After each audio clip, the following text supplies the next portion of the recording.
Всем привет, мы в ВАГРТ снова, и вот сегодня Алексей нам расскажет о том, как, в общем-то, правильно, безгеморно и легко поменять свечи на оппозитном субаровском моторе. Это очень короткое видео. Все очень просто. Берем свечу, желательно новую, Iridium Power,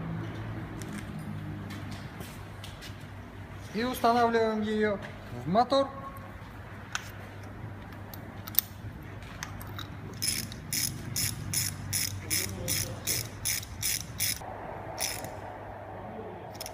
И так 6 раз.